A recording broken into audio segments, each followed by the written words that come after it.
first reading this morning is from Psalm number 1, entitled The True Ways.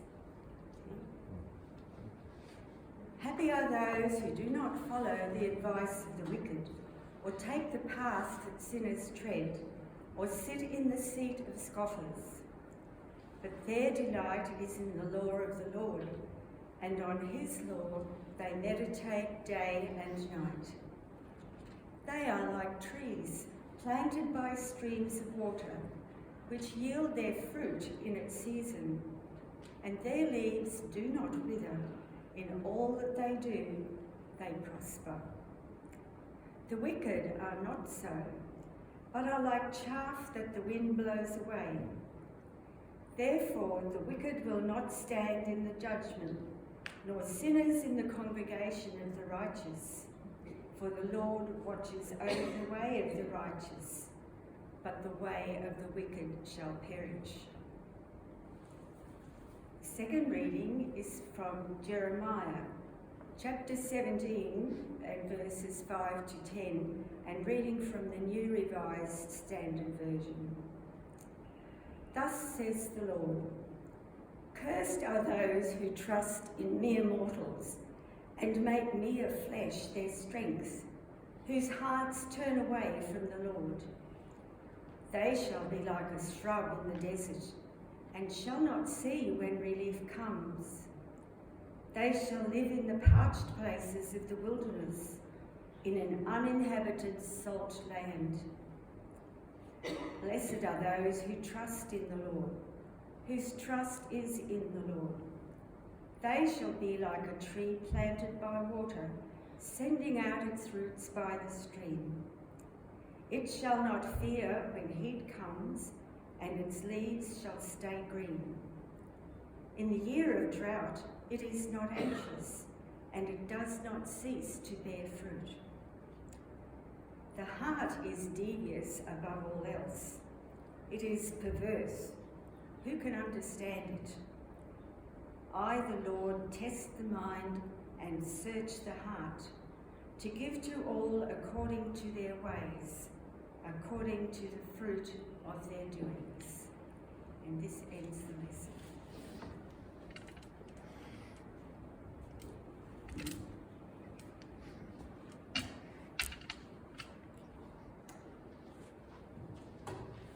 lesson. Many people, including myself I guess, have favourite sayings or proverbs.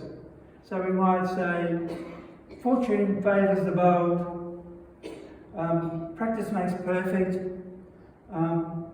tough times never last, but tough people do. And today we have on there another saying, bloom where you are planted. Are you familiar with that saying? Some will be, some will maybe not, but it's one that I've picked up as a little bit of a mantra for myself over the years, and as we've moved, I've had this idea in my mind that God is putting me in this place. God is putting me here to be of service to Him, and also to serve within the community, even planted within my family, and certainly my place of work. It does mean different things to different people, but there is the simplistic way of looking at it, and there's also a deeper meaning to it. I was reading a story by a young Australian, and she had travelled around the world. She had relocated to another country. She had married a person from a different culture, and she said that she always remembered that her grandmother had kept a plaque near the kitchen window with those words, bloom where you are planted. So probably because she had seen this so often, she took it on as something important to herself. And in her words, being planted is not just about where you are physically, even though that's a part of it. More importantly, I believe it means being present where you are in your life. knowing that where you are is an opportunity right now to shine, to bloom, and to grow. She's obviously a Christian because she went on to say that one of her verses that she kept close to her was, "You are the light of the world. A city set on a hill cannot be hidden. In the same way, let your light shine before others so that they might see your good works and give glory to your Father." So she is saying, I'm planted here and I'm going to bloom and I'm going to shine so that other people can see God through me. So where did this saying come from? And is it biblical? Firstly, let's say that it's become a very common saying in the secular world. And when we look around, we see it everywhere. We see it on t-shirts, we see it on coffee mugs, and quite appropriately, we see it on pots for plants. And for many people, I think it's just a nice, bouncy, positive saying. Bloom where you are planted. Let's make the most of where we are. Now, but where did it come from? As far as can be determined, it was first used hundreds of years ago, in fact, and also in a very biblical sense. It was used by, or a version of it, was used by the Bishop of Geneva, who lived in the 16th century. He later became a saint. He wrote many books, and in one of them are the lines, "Truly charity has no limit, for the love of God has been poured into our hearts by His Spirit dwelling in each one of us, calling us to a life of devotion and inviting us to bloom in the garden where He has planted us." It's obviously been shortened over the years to bloom where you are planted. But to ask that question again, does it have biblical connotations? Well, I think we can say very much. There are many verses that can be used to illustrate this saying. And one of them comes from the reading from Jeremiah, which we heard this morning. "Blessed is the man who trusts in the Lord and whose hope is in the Lord. For he shall be like a tree planted by the waters, which spreads out its roots by the river." In other words, that person will be deep-rooted by God and able to blossom and bloom. So in my view, the saying not only takes on a true meaning when we acknowledge that God has done the planting and that it is He who waters and nourishes us, and also in that way we will bloom, we will bear fruit, we will be enabled to serve God right now, right where we are. So to me, the saying, "Bloom where you are planted," really can be one that we as Christians can take hold of and apply to our daily lives.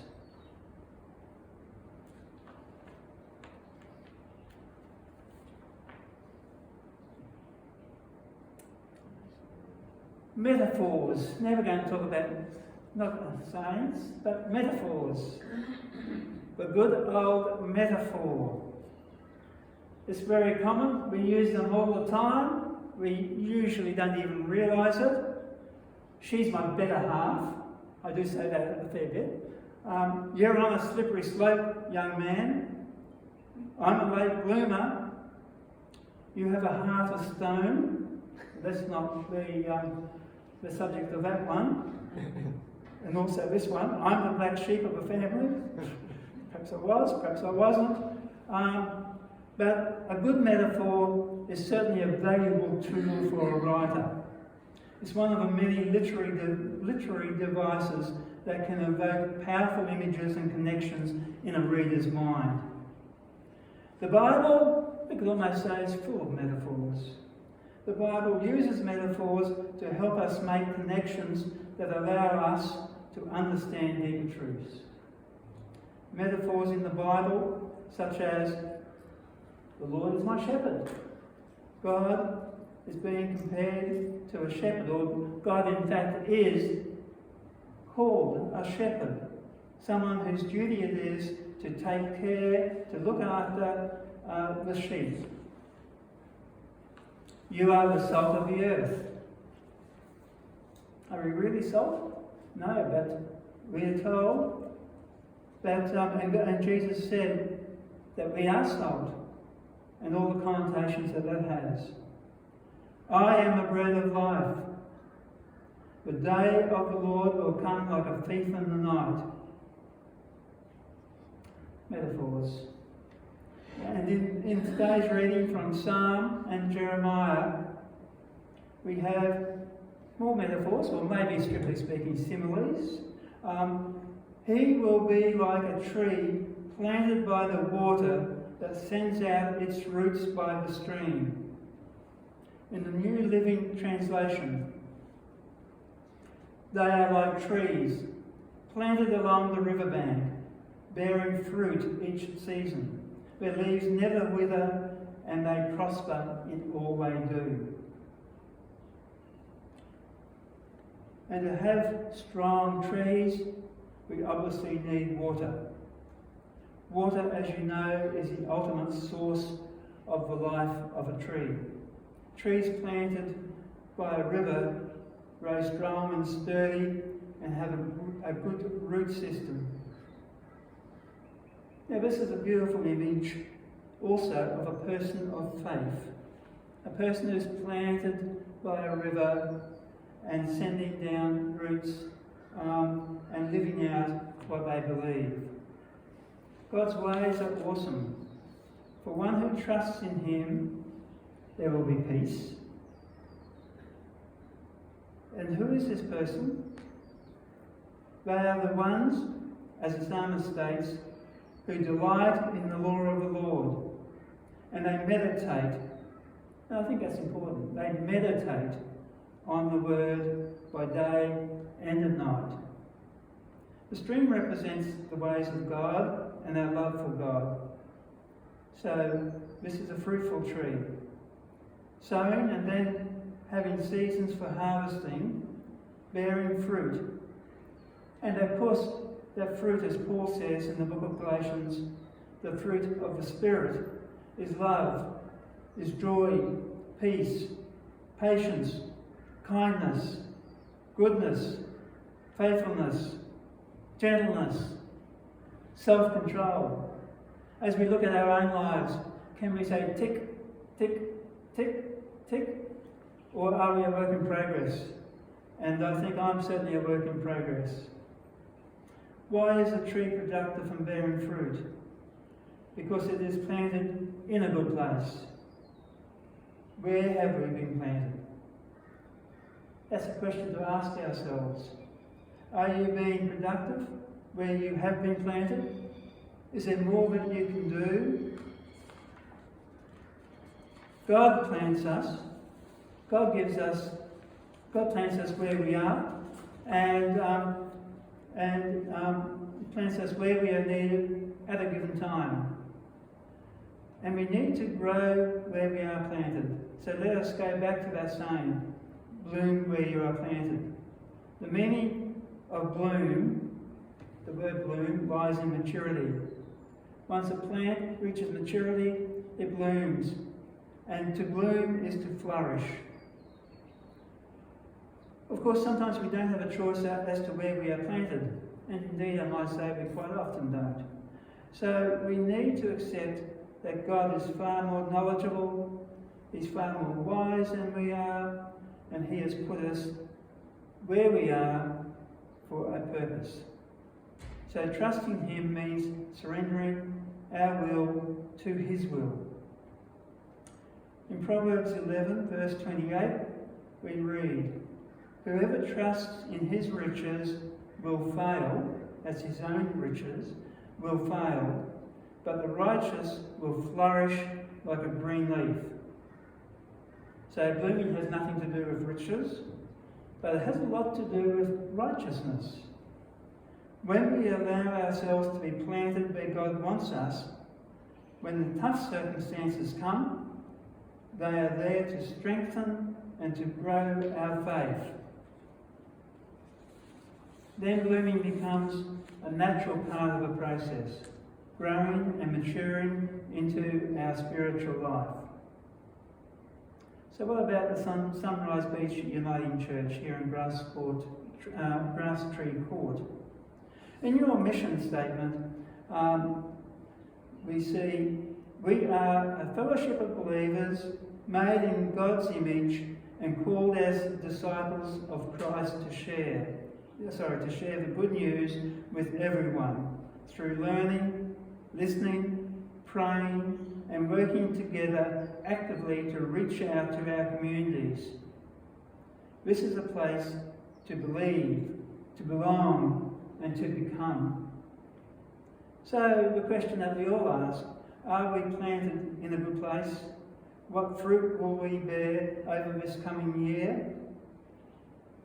Even if we think or feel we are going through a dry time, we need to continually be drawing nourishment from the life-giving waters, to meditate on God day and night. We need to plant ourselves near a constant source of water, to belong to a fellowship such as this, trusting in Him to give us clear direction to be disciples for God. Jeremiah was planted in a very specific place. The prophet Jeremiah lived in the final days of the crumbling nation of Judah, a faithful God-fearing man who was called to tell Judah that because of their unrepentant sin, their God had turned against them. He was going to remove them from the land at the hands of a pagan king. Jeremiah was known as a weeping prophet. No matter what he did, no matter how hard he tried, the people of Judah would not listen. Jeremiah tried to get them to understand that their problem was a lack of faith and a lack of belief in God, and that their focus was not on God. So like Jeremiah, every believer can experience rejection, depression, discouragement in their walk for the Lord. I'd almost say that that's a normal part of growing spiritually. We heard in the reading today that blessed is the man who trusts in the Lord, whose confidence is in Him. Attach yourselves to the life-giving water. I will conclude with a poem. Don't know who wrote it, but it seems very appropriate, particularly as it's titled Bloom Where You Are Planted. Bloom where you are planted, shine where you are sent. Know that God has used you here just the way He meant. Love where you are living, serve where it's His will, knowing that God has plans for you only He can fill. Grow where you are going, weep when you're in pain, know that God restores your soul, makes you whole again. Pray when you are breathing, laugh when you exhale, know that God is near you, never will He fail. Cherish all the memories, make a brand new start. Know that God has placed you forever in His heart.